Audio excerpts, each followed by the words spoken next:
Kathy. Welcome to the Colorful Homeschooler Podcast, where we parlay on productivity, personality, passions, education, and theory. I'm a lover of Jesus, a wife of 20 years, and a homeschool mama of 4 special needs boys who keep me constantly active.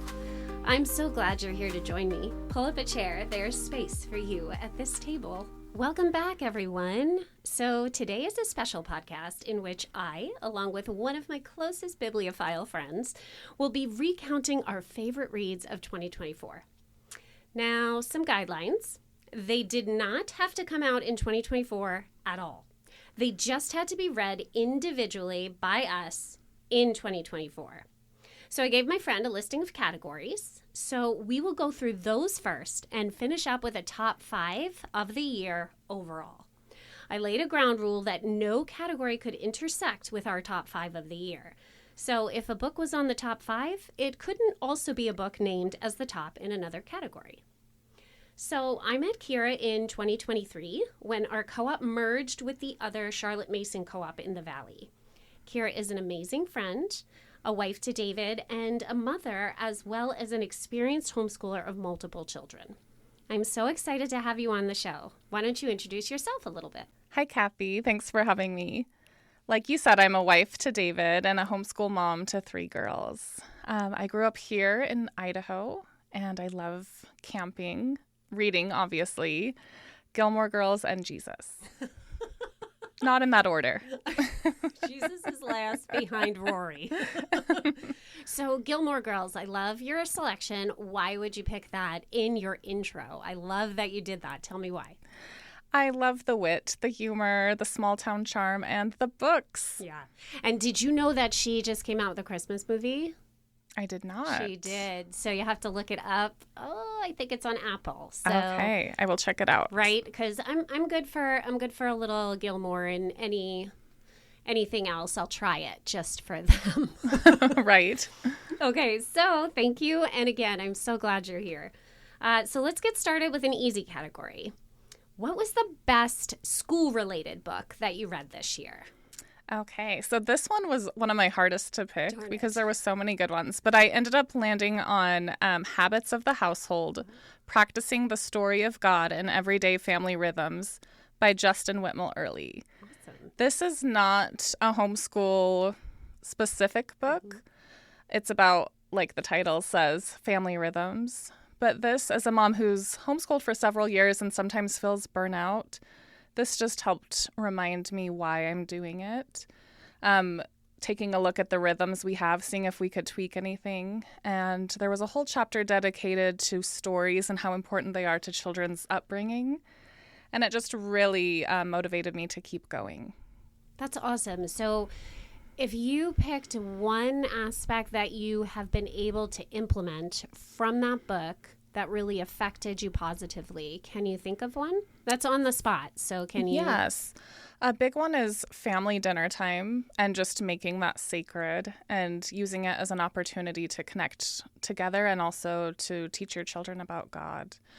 That is not homeschool specific. Any family can do that. But I found that it had me thinking how my homeschool doesn't have to be just during school hours, that it's lifelong and every minute of the day. Yeah, I agree with that 100%. And my mom raised me with a lot of life is learning because I was private schooled, so I wasn't homeschooled, but she did homeschool my brother and sister after me. They're younger than me.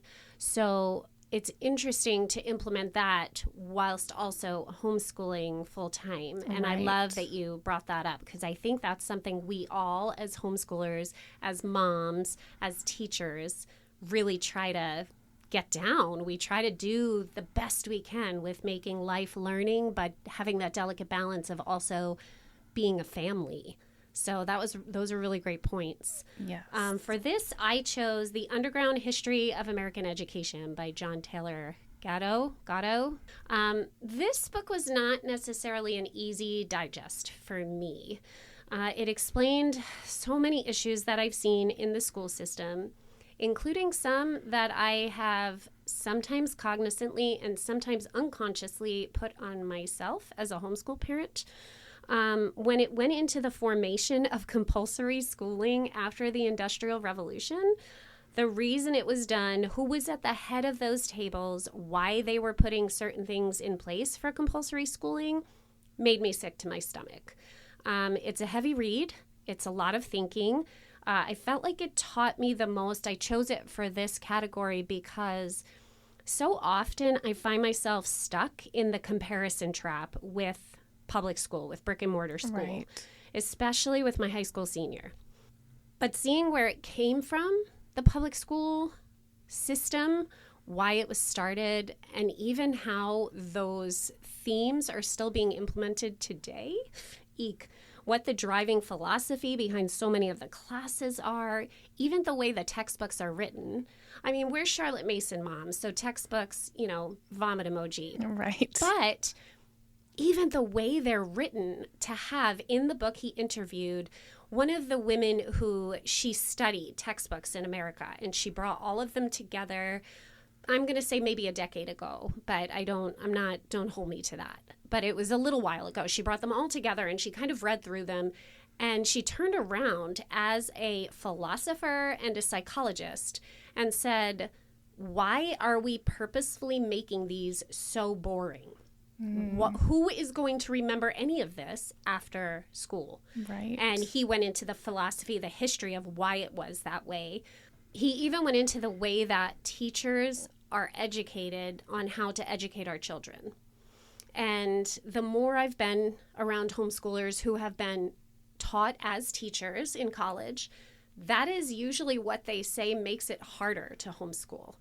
Interesting. I've heard several say, because I'm like, oh, you were trained as a teacher, especially my early homeschool life. And they'll say to me, no, that made it a much more difficult path to homeschool my children. I had to unlearn all of these things that were drilled into me for 4 years, and then however long they had been in the workforce. Wow. So all of that kind of led back to this book for me.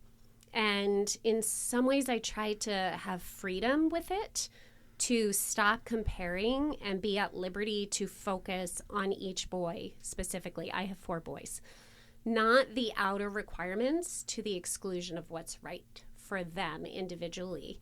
The philosophical basis for education system surely doesn't seem to care what's right for them. So this book helped me to free myself to feel better about that. So that's why I chose it as the school-related book I learned the most from this year. That sounds fascinating, and I'm going to add it to my list immediately. TBR on it. Yes. John Taylor Gatto, he's written a number of them, but they're all heavy reads. So you have to pick a time, like winter for me is the best time for that. Yes. I picked it up at a time where I was like really down and having a rough time of it, and I would not recommend that. So pick it when life is relatively smooth. Kind of status quo, yeah, where you can really think and mull over the ideas without getting really down and frustrated at different pieces of our society that aren't really working the way that the Lord would have intended it to, I don't think. That would be my suggestion. Oh, great. Okay, so how about any book that you learned the most at? So this was the easiest pick for me because this is a book that I've thought about ever since I finished it. And that is The Hidden Life of Trees, What They Feel, How They Communicate, Discoveries from a Secret World by Peter Wohlleben. We've talked about this one. We have talked about this one. This is one that I started a few years ago, somehow lost my copy of the book, and so happily found it at the beginning of this year. And it's just fascinating. It makes you really look at the world around you with such awe. It points to the creator. I don't think the author is a believer, but you can see God's handprint through everything that he talks about. And it's beautiful. And it's something also that I'm able to use in my homeschool as I teach my kids about nature. It really opens up the world and makes it feel so magical. I love that. I find that with some of the best books I read, the principle, again, Charlotte Mason, but the principle of narration, right? We get excited about these books. So we come home and we narrate to our friends and we narrate to our children, and then they might get excited about that topic. And it's that idea of spreading a feast, so the idea, ladies and gents, for those of you who don't subscribe to Charlotte Mason, of spreading a feast is just so not everyone is going to go to the table and pick the same things from the feast, but all of the options are there.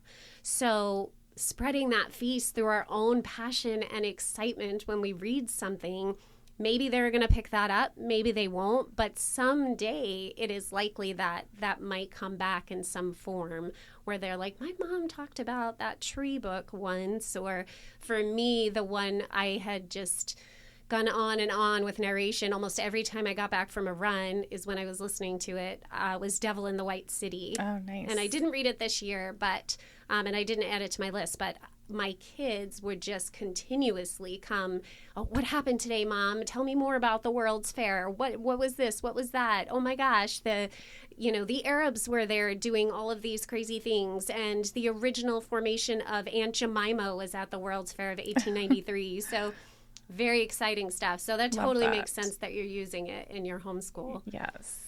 So I chose Pursuit of Holiness by Jerry Bridges. I'm still not done with it. I'm 3/4 of the way through it because I'm using it as a devotional read. So we have a question on devotional later, so I won't go into my devotional practice yet, but it's been an amazing read for me. It's slow. I'm narrating parts of it back to myself so that I really get it. I'm journaling through it. And I'm also following along with a workbook. It does have an optional workbook that you can use. And they ask some merely academic questions, but other of the questions have really helped me pull out even more from the book. And it's so rich in the biblical understanding of holiness and trying to draw that out of each reader personally and individually, that it's deepened my relationship with the Lord and also enhanced my comprehension of our sin nature. Not in a condemning way, but an awareness, a new awareness. It talks a lot about the hidden factor of the heart, where we can't even know our own heart fully because only the Lord knows the heart. And that has really affected me because I do try to be very self-aware, but to know that I can't fully know my own heart biblically, that is in several different places, and to seek then to have myself so fully committed to the Lord that when not knowing my heart is an issue, I can fully rely on Him to show me the right way to stay away from that sin nature. Okay, so now we deal with scheduling and productivity so much as homeschool moms. What book helped you with scheduling and productivity the most this year? So this choice is How to Keep House While Drowning by Casey Davis. The title alone. This title, yes. So this is written, it's geared towards people who are maybe neurodivergent or going through a season of grief or maybe a heavy mental load or even a physical load. She's written the chapters very short and sweet and to the point, but also with humor and good writing as well. It's very grace-filled for if you're going through a hard season, and at the same time gives practical advice. I really enjoyed this because it's something I could implement right away. And I will say there was this little corner in my home where for some reason all of the papers in the house went to die. Totally. And I have several of those. I was able to get this cleaned up and keep it clean all year since I read the book. Yes. And just little grace-filled things that don't maybe in the huge span of life make a big difference, but in the day-to-day, it's so nice seeing that little corner. And then it motivates you to keep going with other areas you might struggle with. Yeah, and I bring this phrase up later for myself, but there are times where you feel like you have a life well lived. Yes. So that little corner almost reminds you, like, I did that. I got that done. That is encouraging. So it is. And I have a neurodivergent daughter, which is why I originally picked up this book, because sometimes I wasn't sure how to get through to her with certain day-to-day tasks. And so this enabled me to help her. And I was surprised, very pleasantly surprised, that it helped me as well. Yeah. Well, that sounds great. And like you said before, I think I would add that to my TBR pile. Nice. That sounds awesome. I chose a Michael Hyatt book. And he's a productivity expert. I'm in it for all things Michael Hyatt. So he wrote a book, Free to Focus. And I love his books, his emails. I've even attended some of his live sales unveilings. I can't afford his big sales unveilings. Like, they're usually way in the upper hundreds or thousands of dollars. But he gives these little kernels of wisdom while he's doing these unveilings. And I'm like there with my notebook. He's just brilliant at it. It's all gold. So in this book, he goes into figuring out the intersection of what we love and what we're good at, right? If you have that Venn diagram, what do you love to do? What are you good at? And how do they intersect? And in that center part, circling the items, what can you be paid for? Like, what actually would make sense to get paid for or to desire to be productive at? So that was great. That's kind of how it started. And then it lines up what can be delegated in our daily lives. It reiterates every time we say yes to something, we are saying no to something else, even if we're not thinking about it. That's really important for me to remember, because we just talked about our lives are really full. Yes. And I can tend to say yes to maybe too many things and find myself overwhelmed and burnt out really quickly, and then get kind of concerned over why am I feeling burnt out and overwhelmed. And then it's because I said no to these important things in order to say yes to these other things. Right. None of it's bad, but what is the priority for this moment in time? He also talks about prioritizing, and he reiterated for me that ideal week idea that I gave in podcast 1 about just looking at your ideal week, putting in all of the things that need to be there. Therapy, if you work out at a certain time, if there's a standing lunch with your husband that you have on Tuesdays, whatever is an absolute, put it in there, and then just stand back and look. And you allow the gleaning, you don't schedule to the edges, but it does show you where this extra time is that you could possibly build your own dreams or start a podcast or, hit the gym a little harder or whatever would be something important to you or to you, listener. So it was challenging to read. I like to start my year with a productivity book like this. I already have mine lined up for January of this year, and there was just so much usable info. And it helps when I'm bubbling over with my different goals in January. I'm feeling all excited about it. It helps me to prioritize so I don't burn out. So that was my choice for my productivity book this year. I love that. And what was the title of that book? It was Free to Focus by Michael Hyatt. What devotional or faith-focused book helped you grow the most in your relationship with Jesus this year? I'd like to hear your selection, and then perhaps can you tell us, what does your devotional life look like? What is your practice? What feeds you the most for you individually to meet with the Lord on a regular basis? So my choice for this category is Women of the Word. And this one has been around for quite a while, and I had just never read it.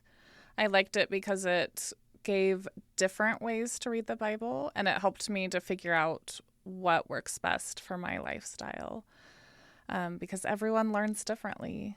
So I decided that I'm a person, I like to go slow and dive into a book rather than reading quickly, maybe through the whole Bible in a year, which has its place, and I've done that, and that's wonderful as well.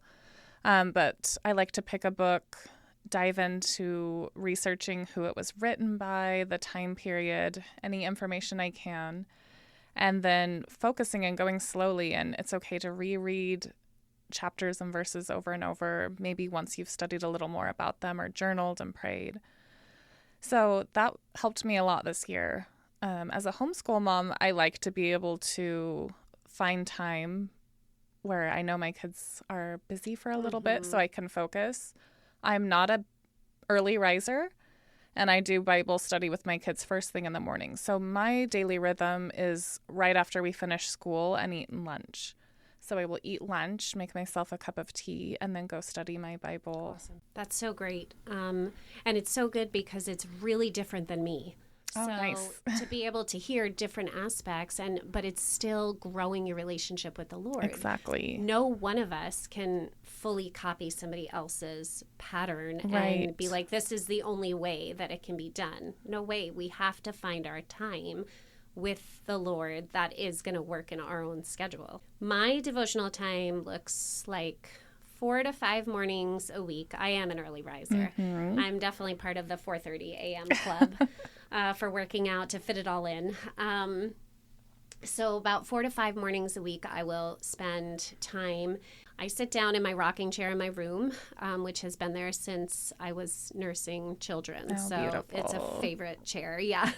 And rarely I may have my tea already. I'm jealous of people who get to do quiet time with tea. But most of the time I'm just having my water that I brought upstairs with me last night. But usually it's before I head downstairs because of the reason you just said. The minute I come out of that bedroom, I've got children hugging me and hanging on me and Right. Mom, what do I do? And they're all good helpers, but they'll ask me like 47 times what to do. And I'm like, I just got out of my bedroom. I don't know yet. So I kind of hide in my room and nothing has distracted me yet. And I read a devotional book, usually some scriptures, and get into a particular passage or a book of the Bible. And I try to do the same thing as you just said, where I really want to lean into it for a little while. I've been in seasons of reading the Bible through in a year. Generally, that was when I was nursing children. So each of my children, when I nursed them, I read through the Bible in a year because there was a lot of sitting time. Right. And I was able to actually give each section that slowness that I wanted to without taking up my whole day as a homeschool mom because I had babies. I was sitting anyway. Exactly.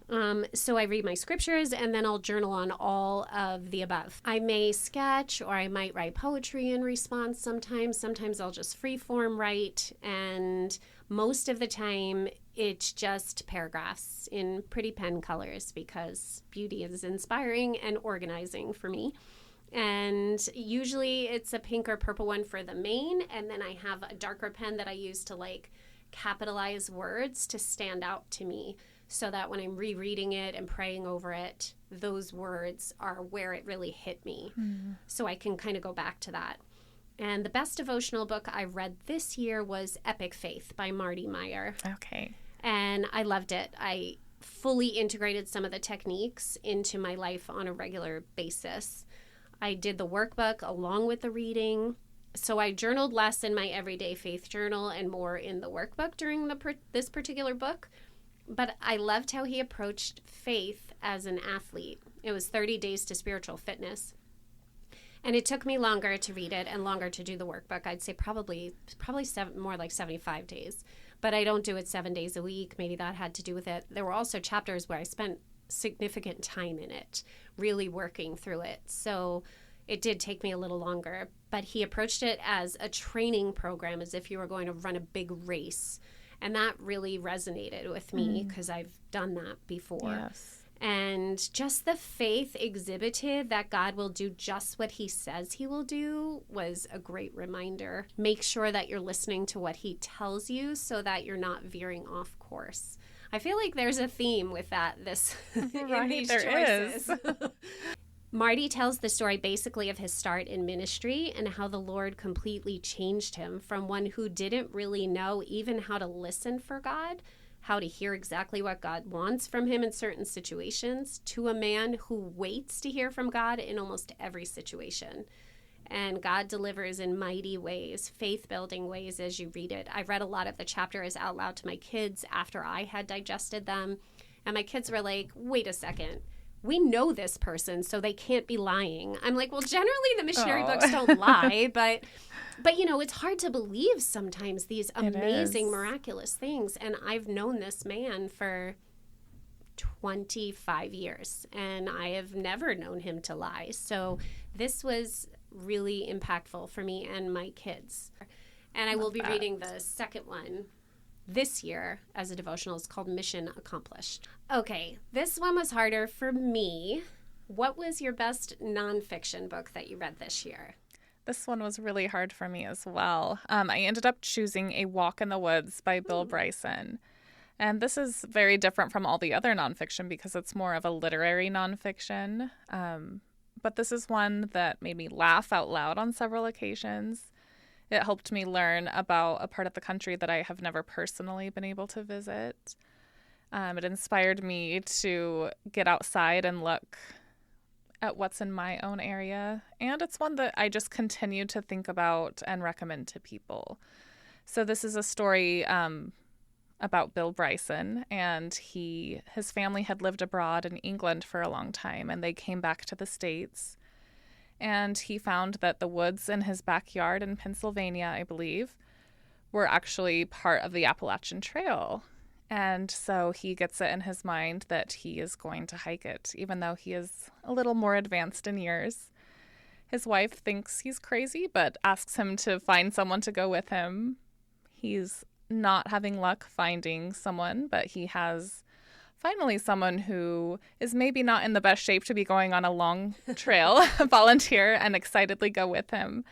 And so it's just a very funny journey of their trip together on the trail, and also talks a lot about the geography and the landscapes of the area. So it was a really good read. I love that because when I was 6, my parents took us on a section of the Appalachian Trail because it was right by my house. My dad was watching land in upstate New York, and this section of the trail was right by it. And I was young, and I fell and got thorns in my hand. Like it's indelibly written in my memory, but I remember so much of that hike and how gorgeous it was. So it'd be fun to return to that, listening to somebody else's recounting of their time on the trail, which would have been longer than mine, but I was 6 and didn't go very far.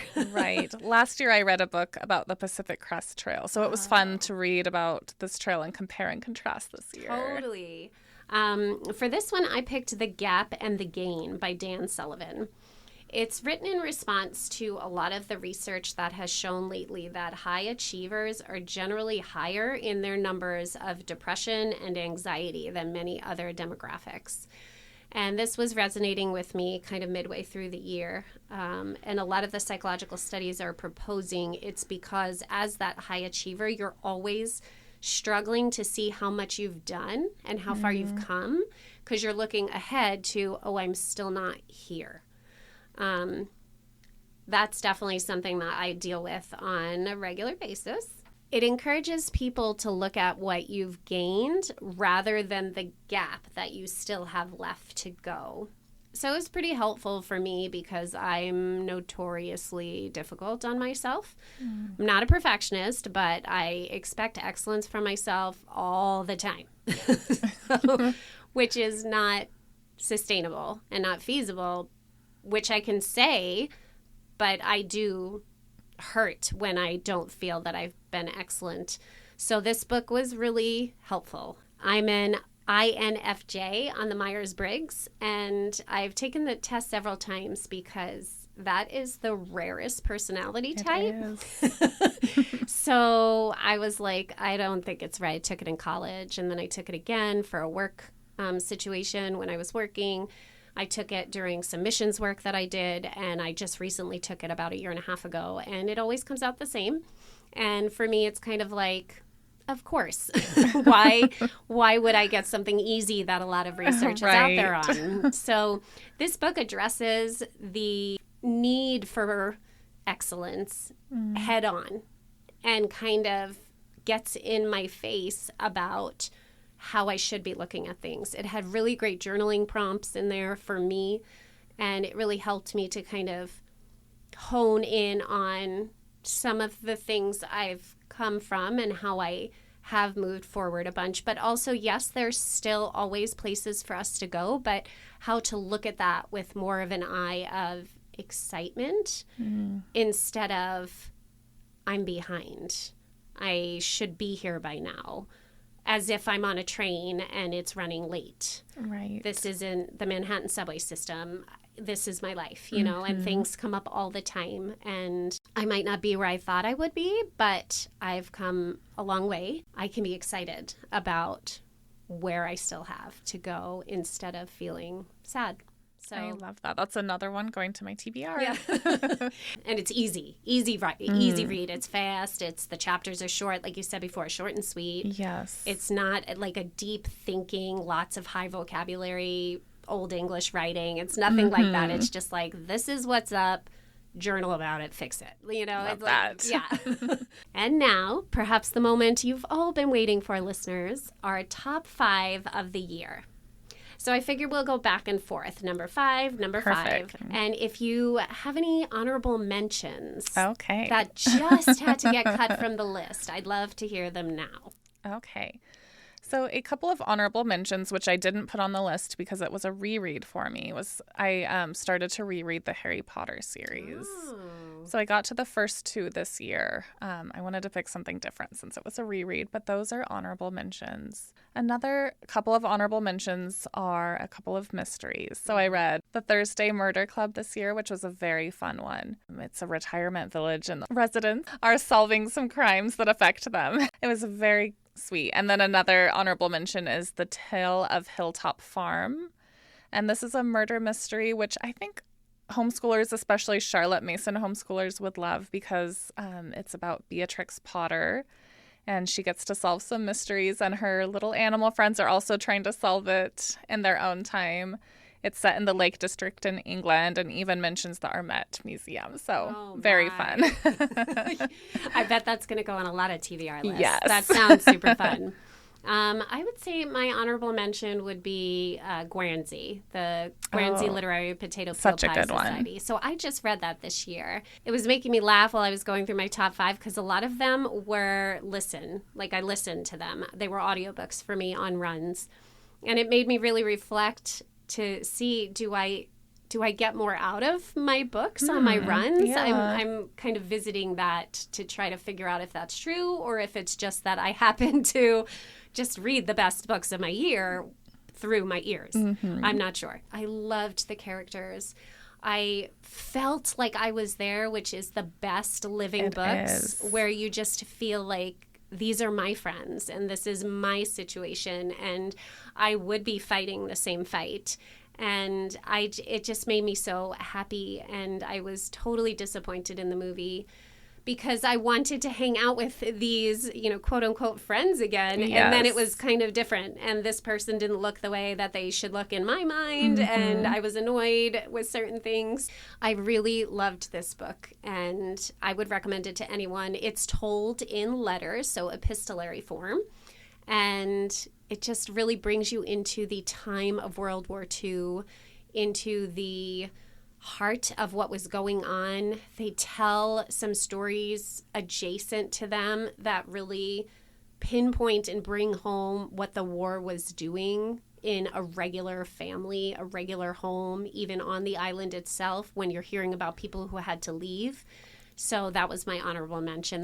It was hard to cut that one, but my top 5 they're higher than it. But that was a great book. All right, Miss, number 5. Okay, number 5 for me is The Reading List by Sarah Nisha Adams. This one was just so much fun. It follows a man who is recently widowed, and he's really struggling. He really misses his wife a lot, and he doesn't even want to go through her things at this point. And he finally gets the courage to, and he finds a library book that she had never returned. And so to feel close to her, he decides to read it, even though he himself is not a reader, and he really enjoyed it. He is very much a homebody, but works up the courage to go to the library to return the book and maybe ask for a suggestion. The girl working that day at the library just got the job. She herself doesn't like to read, but her brother got the job for her. And so when he asks for a recommendation, she's kind of rude and doesn't have one to give him. But then later she finds in a book that has been returned a little list tucked in of good books to read. And so she decides, maybe I'll call this man up and recommend him one of these books. So throughout this book, you get to go through both of their lives and how they connect through all of these books on the list. And it's just fantastic. That sounds amazing, and I got a little emotional for a minute there. So I feel like I would really enjoy that. That sounds great. For me, I've widely talked about all of my favorites to friends. So for my fifth, I chose Grapes of Wrath by John Steinbeck. This was my first time ever reading it, and I read it along with my high schooler so that we could have those deep conversations. And this was another that I listened to while I was running. And I soon far outpaced his assigned reading because I didn't want to stop. I fell in love with the Jodes. And as I listened, it was very interesting / frustrating / making me think. I heard a lot of the present day arguments for things that are still going on today. Present day political issues being spoken through the lens of the Dust Bowl Depression era.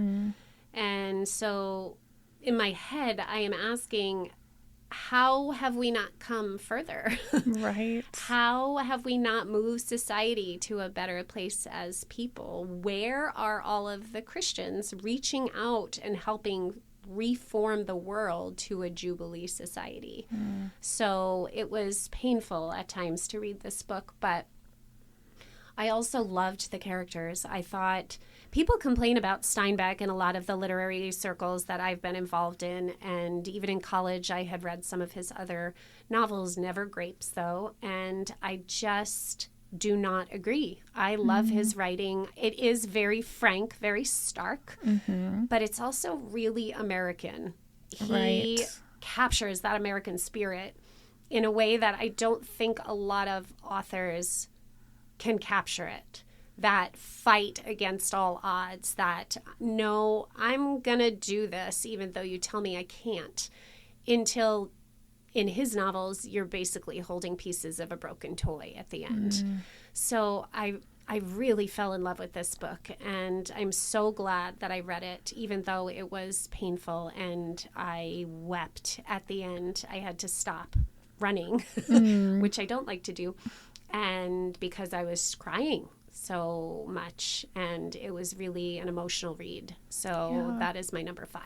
I love that. And I love that classics, even though they're in a different time period, they still speak to human nature, and it can be so relatable. Yeah, and bring up these same issues and have the same arguments from the same societal demographic was kind of shocking to me. Ideally, I just hope and think that we've moved beyond certain things, but I mean, Christ even says you'll have the poor with you always. So these social justice issues, without using social justice as a dirty word, but just saying these issues of pain and suffering and sadness, they're here to stay, and to really think about what can I do to make this better because of a beautiful living book is something that I love to do. Number 4. Okay. Number 4 for me was A Sorceress Comes to Call by T. Kingfisher. This actually was a new 2024 release. Nice. I almost didn't pick it up because I had never heard of the author or read anything from her, but I was pleasantly surprised. The synopsis said that it's a retelling of the Grimm's fairy tale Goose Girl, which is what caught my interest. And I will say I loved this one because it was so atmospheric. It was, of course, had darkness like fairy tales do, but I just felt so immersed in the story. So we have a girl who has a mom who's a sorceress and is not very nice to her. The whole time I was thinking of Rapunzel's mom on Disney's Tangled. And this mom wants a better life for them. And so she finds a rich man to go try to get him to marry her. And so they get to go move into his manor house. And this girl sees both sides of her mom. She sees her trying to butter up this man to get him to marry her, but she also sees how cruel she can be behind the scenes. And I just loved that atmosphere. I feel like this was Downton Abbey meets Tangled. So just a fun fairy tale read. So fun. I revisit fairy tales later in my list. So that sounds fantastic. I'm in it for retellings of fairy tales. Yes. I enjoy those quite a bit. So number 4 for me was another classic. It was Ray Bradbury's Fahrenheit 451. So I consider myself relatively well-read. I love reading. I've read many classics, many new books, but I had never touched Ray Bradbury ever in the history of my reading life, or H.P. Lovecraft, who I consider similar. I had never picked up either of them.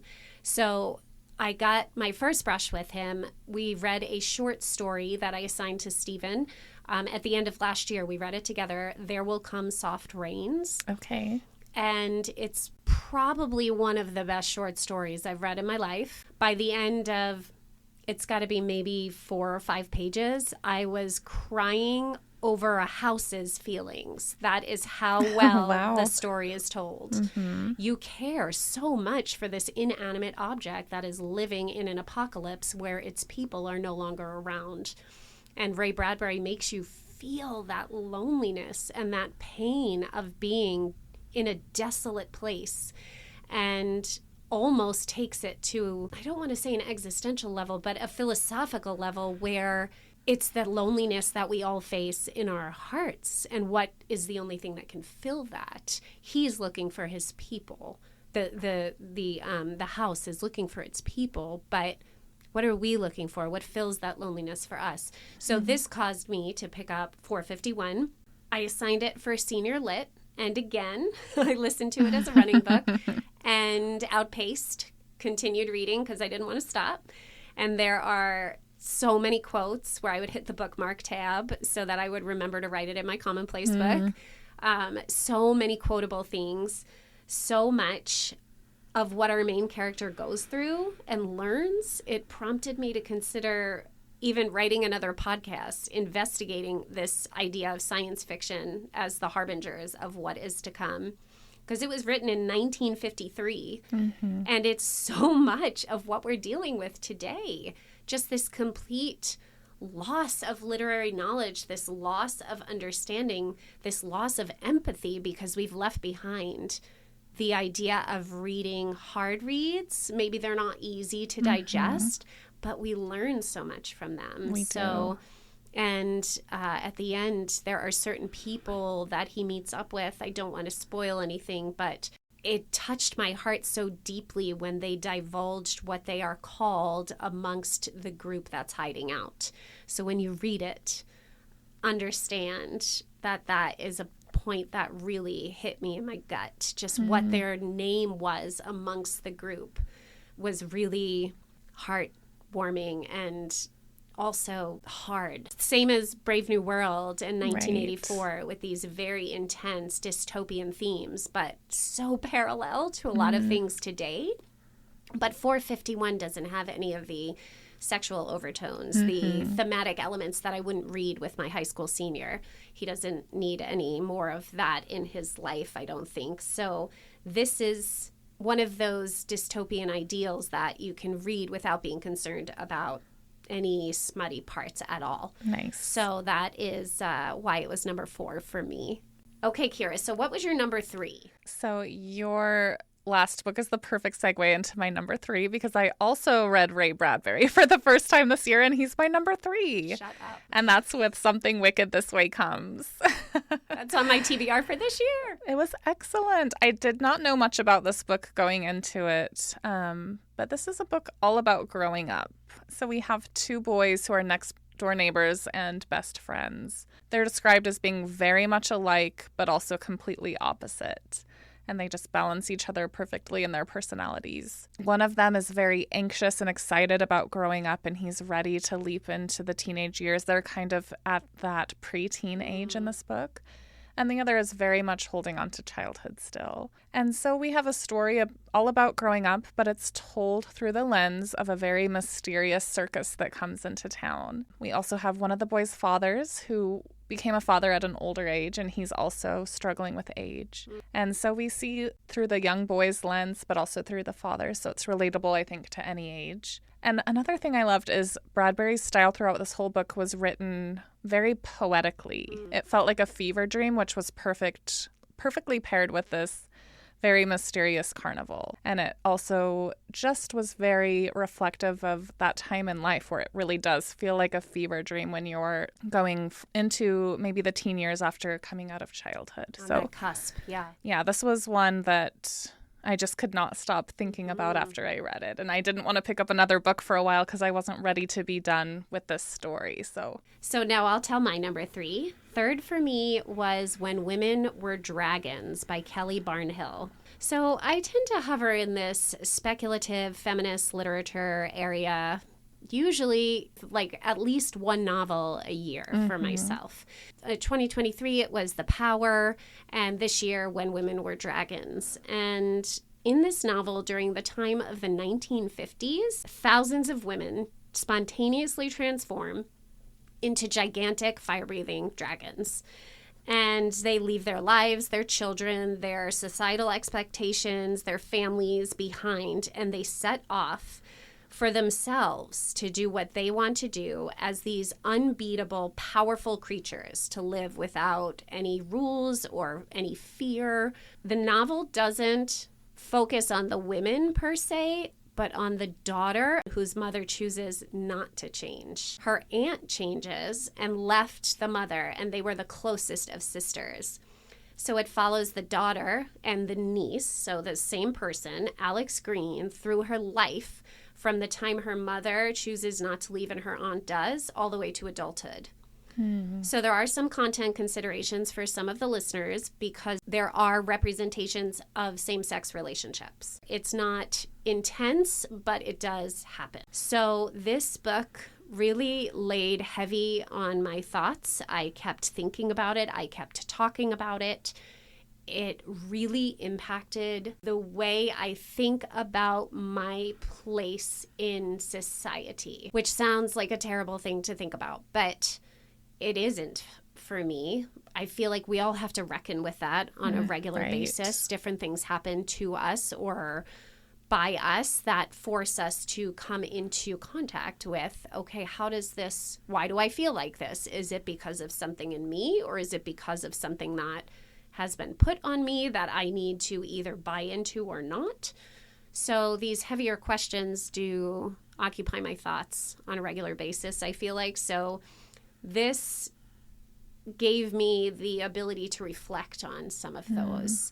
At one point, a librarian asks Alex, because Alex hates being angry, and so do I. I hate anger. I'm uncomfortable with it all the time. And the librarian says, who does it serve when you don't stay angry? Does it serve you, or does it serve everyone else?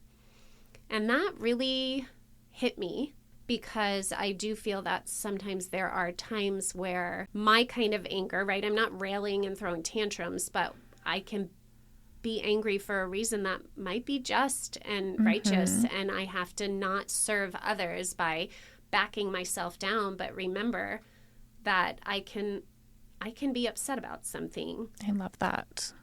As long as I use it right, right? It's what you do with that anger. Exactly. I'm not advocating like the tantrum, like I said, but there are sometimes anger fuels good things. It does, yes. So this book was very well written too. I found Kelly Barnhill. I wound up reading one of her young adult books with my kids called The Girl Who Drank the Moon, and she's quite a good author. So I enjoyed that book a lot. That was my number 3.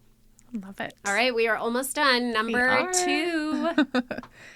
This one shocked me. This is an author I never thought that I would read, and I know that we have spoken about this author this year, but this ended up being a book that I loved. It made me weep. I could not stop thinking about it. Another one where I wasn't ready to start another book because I just wanted to sit with it, and that is 11/22/63 by Stephen King. I never thought I would read him because he has a lot of horror, which I've seen some of the movies and just didn't think I would want to read it. But this is historical fiction, also mixed with kind of sci-fi and magical realism, and it's dealing with the JFK assassination. So he's able to time travel with an opportunity to possibly stop it.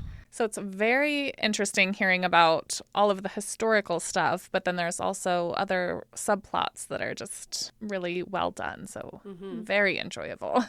And I feel I've been a King reader for a long time. We'll talk about him for me in a few selections. But I I've seen him grow as an author, and I think he might be the author working today who can most bring you into the character, where you feel as if you are this character. Oh, yeah. You are living as this character as you're reading the books. And often after not his horror, but after his other genres, I will need time to digest it. I will need time to sit with it and not move on to something else. He has that effect on me quite a bit. So Right. I'm a big fan. Yeah, and I will say there are a couple of content considerations. Being Stephen King, there is definitely some violence. And then there is a little bit of intimacy. It's nothing super graphic. I probably maybe wouldn't have like my high schoolers read it for the violence or the sexual content, but it's nothing that made me feel uncomfortable and want to stop reading. Yes. But just something to keep in mind. Yeah, I like to give those when I give my reviews and such, because then you do what you want with them. You do Exactly. Listeners, you decide what's right for you, but we're trying to give you just the ideas of what's in it so you can make that choice intelligently. So my number 2 was an author similar to Stephen King, where he just keeps churning out work over and over and over. He's written 111 books, and this does not include his comics. So this author is Neil Gaiman. Oh, lovely. And I chose The Ocean at the End of the Lane as my number 2. If my first book wasn't so wondrous and truly life-changing for me, this would easily have been my first. It concerns a man who returns to his childhood home for a funeral. And his life is kind of a mess. He goes out for a walk to get some air, and he comes to the end of his lane, where he suddenly and inexplicably recalls this momentous experience he had when he was a child that he didn't, of course, remember forgetting for all of these years. So he remembers Letty Hemstock, that is a young lady, and the adventure that they embarked on together to save the world. The memory all starts for him as he's sitting by the side of a small pond next to the Comstock farm. So to me, this was a story of an author searching for the truth about faith. And he almost gets it. So Neil Gaiman dances around faith quite often with his books. This was my first foray into him. I spoke with my brother about it. My brother is a heavy reader as well. And he said, Kat, Neil Gaiman is constantly in this faith area. But I think, based on my conversations with several others who have read him now, this probably is the closest he gets to the truth. There is a sacrifice for the sake of the world. There is fighting against powers of darkness that seem so attractive in their lies and their half-truths. There's a boy in it who has to have faith in order to make it through the ordeal. But Neil Gaiman misses it at the very last moment, which actually broke my heart. That really hit me hard, because I played certain parts of this audiobook for my kids where at one point he's hiding in a pool of light and the darkness is getting closer and closer, and if he steps out of the pool of light, he will be overtaken. And the entities that are within the darkness are speaking to him, trying to get him to come out of the light, and they are saying such relatable things that all of us hear as these tiny whispers to come away from the truth, come away from the Lord. So many parts of this really hit me, even faith-wise, as a novel. It was so well written, such a gorgeously crafted story. And I was in it the whole time. I didn't want to stop. I probably could have read it all in 2 days if I had that kind of life where I could just sit. But that fact that he missed it at the very last moment kind of gave it a heartbreaking side also for me. So that is my number 2 for the year. I wish we could do drum rolls for number 1. I know. So, Kira, what is your number 1 for the year? My number 1 is Rebecca by Daphne du Maurier. This is a book that's been on my shelf for years, and for whatever reason, I never felt drawn to pick it up. And spoiler alert, it's one of the books that was on the list, in the reading list. And so I thought, okay, now is the time. And I'm so glad that I did. So this is a Gothic tale. I believe it was written in the 1930s, but this is another one where you are at a grand manor. And our main character, who's never named, she's simply referred to as Mrs. De Winter, finds herself the young bride of a man whose wife had died before. As she's in this house, she is just constantly comparing herself to his former wife, thinking she probably doesn't dress as nice or have as many friends or throw as grand of parties. And it's something that haunts her. The memory of his wife haunts her. One thing I loved about this book is our character, you just relate so much to the insecurities that she feels as a young girl. I think that when you are caught in comparison traps, that's a common thing for younger girls to feel. So I thought that was fascinating. She's socially awkward, and I just like kind of quirky, imperfect characters, and loved the setting, the Gothic setting. So this is one that sucked me in, and another that I think I read this in January or February and just still vividly remember it and can't stop thinking about it. So I bet you could guess my number one. I definitely can, because I know we've talked about it. So I want to give a little backstory. So earlier this year, Sarah Mackenzie on her Read Aloud Revival had a podcast, How to Read a Fairy Tale. And she spoke about how fairy tales emulate the gospel story, that so many fairy tales originally were orally passed down as almost stories that represented the gospel. And she brought up the different aspects of a fairy tale, such as the feast at the end, the wedding feast of the Lamb. And then she talked about Snow White with her apple. And then she falls into a sleep for several years and has to be awoken by a prince who saves her and brings her to the feast. And I loved it because for me, growing up around feminist literature and ideas, the talk about fairy tales as very demeaning to women. Well, why does the woman always need to be saved? And seeing Disney's new direction with the females not needing to be saved. I love all that. I'm not coming against the fact that some of the princesses are engaged now in the battle. That's awesome. But when you look at it in the gospel story lens, yeah, we can't save ourselves, woman or man. We can't. We need Jesus to save us. Exactly. So I love that perspective of the fairy tale. And since that podcast, I have been looking through this lens at the fairy tales that I've loved for years, and it is blowing my mind. Just how did I not see this before through the fairy tales? So I love it, and that was how I came to this novel. I had just started reading it when I listened to the podcast. So coming to this novel, Fairy Tale by Stephen King, was a new way to read through this, and it, for me, heightened the experience so much. It relays the story of Charlie Reed, who inherits the keys to a shed within which is a well, down which is an entirely different world. So this was an epic tale of adventure and dealing with the darker parts of ourselves to fight for light. The great evil in the book, who is eventually revealed to serve a much darker evil. So there are those layers. He took one sense away from each member of the royal family whom Charlie meets when he's down in this other world. So our princess can't speak. One of her aunts can't hear. And the orifice of each sense that's taken away is covered over and malformed and frightening looking.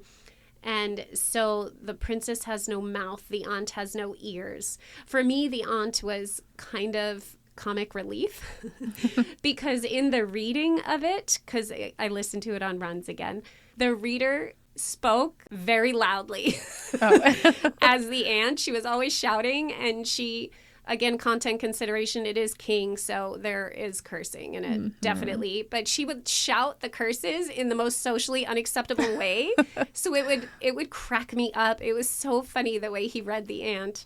So the audiobook, so well read.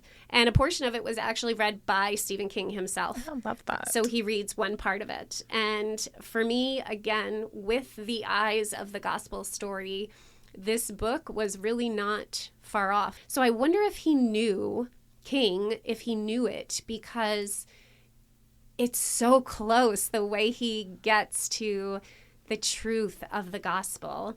I mean, a princess, a young dark prince fighting the great evil in the world away from ours so that our world also can be saved.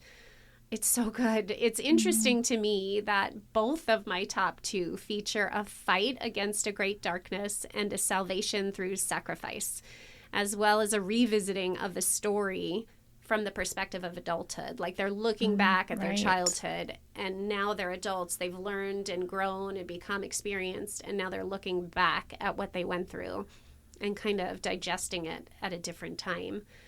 So intriguing commonality for me in my own choices. Review. 5, 4, 3, 2, 1. Go through your list. So number 5 for me was The Reading List by Sarah Nisha Adams. Number 4 was A Sorceress Comes to Call by T. Kingfisher. Number 3 was Something Wicked This Way Comes by Ray Bradbury. Number 2 was 11/22/63 by Stephen King. And number 1, Rebecca by Daphne du Maurier. Awesome. So my 5 was Grapes of Wrath by John Steinbeck. Number 4 was Fahrenheit 451 by Ray Bradbury. Number 3 was When Women Were Dragons by Kelly Barnhill. Number 2 was Ocean at the End of the Lane by Neil Gaiman. And number 1 was Fairy Tale by Stephen King. So as we end this episode, I want to thank my special, beautiful, amazing guest, Kira. Thank you so much. What book are you most looking forward to on your TBR pile this year? Thanks for having me, Kathy. I have Fairy Tale as my number 1 read for the new year because we've been talking about that. It's something I already own, and I always like to start January with a book that I think I'm going to love. Yes. Did I have something to do with you reading that? You did. Yeah, I had purchased it because it sounded intriguing after finishing 11/22/63. I wanted more King. Shortly after purchasing it, you went on raving about it. So I was like, okay, that's it. That's my number 1 read of next year. Yes. Oh my gosh, I can't wait to talk to you about it when you're done. And I would say mine that I'm looking the most forward to is I am almost done with a fluffy Christmas read, and I'm about to start 2 from Galilee. So it's a love story about Mary and Joseph. So I'm pretty excited. I've heard really good things and never read it before. So I love a good Christmas read. So thank you to all of my listeners. Follow the show. There are new episodes every Tuesday. Please leave me 5 stars and a written review wherever you're listening to this. Share it with a friend. Let me know how you like it and if there are any topics you want discussed. I've got some good ones coming up. End of year journaling exercise, sharing 2025 goals with you, and a winter nature study idea bonanza. Follow for those and more coming. And remember, everybody, I believe in you.